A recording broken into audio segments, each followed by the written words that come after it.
ang may-ari ng katawan ng Diyos eh. Kaya siya ang nagsasabi sa atin kung paano natin dapat gamitin ang ating katawan.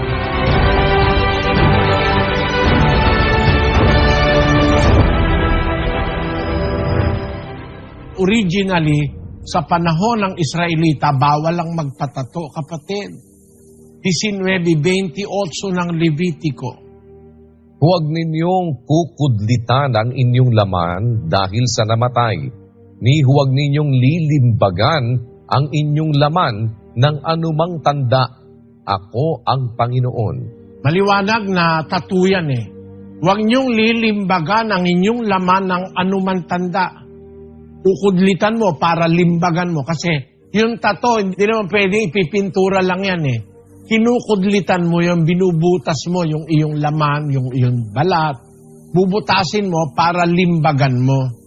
Hindi ko naman sinasabing ang mga metato walang kaligtasan. Maaaring nagawa ng isang metato na nagpatato siya dahil hindi niya alam ang aral ng Diyos. Pero katutubo sa bayan ng Diyos na Israel, bawal limbagan mo yung laman mo, kudlitan mo, tapos limbagan mo ng anumang tanda. Ako ang Panginoon, sabi ng Diyos. Pag sinasabi sa Biblia, ako ang Panginoon, He is reminding you of His authority over you. Sa Bagong Tipan, mas mahigpit, kapatid. Bakit? Sa Bagong Tipan, ang sabi ng Biblia, ang ating katawan, templo ng Espiritu Santo.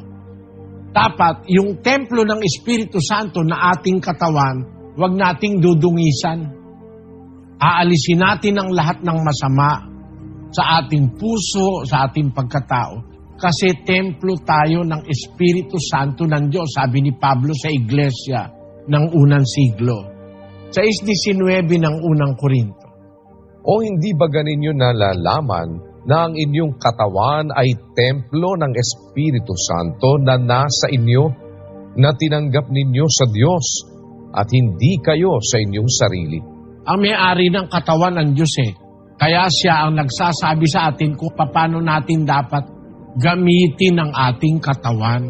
Para lang ganito, kapatid, Diba, nang hiram kang kotse, tapos kung ano pinagpipintura mo sa kotse, binalik mo sa may-ari, matuwa kaya yun, hiniram mo lang. Eh yung ating katawan, sa Diyos yan. Siya nag-iingat niyan.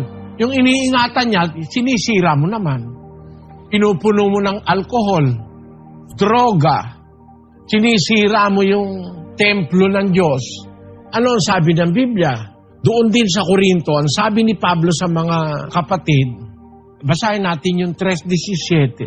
Kung gibain ng sino man ang templo ng Diyos, siya'y igigiba ng Diyos, sapagkat ang templo ng Diyos ay banal, na ang templong ito ay kayo. Yung kayo, tumutukoy sa mga Kristiyano, pati yung kanilang katawan at templo ng Espiritu Santo. Pag giniba mo yan, winasak mo, igigiba ka ng Diyos. Eh yung ibang tao, sila mismo ang gumigiba ng katawan nila eh. Pinupuno ng droga. Kaya masama yung droga eh. Yung mga bisyo, alak, mga kung ano-anong mga opioids na ikinamamatay na ng tao. Ngayon daw, meron ng droga. 1 buwan ka lang, patay ka na. Naku, ang sama ng itsura nung gumagamit ng zombie drug. Talagang mukhang zombie na, wala na sa sarili. Overnight lang. Eh yung tato, kasama yun sa ibinabawal ng Diyos. Kasi lalabas, yung iniingatan ng Diyos na katawan mo, sinisira mo naman sa tato kung ano-ano pinaglalalagay mo.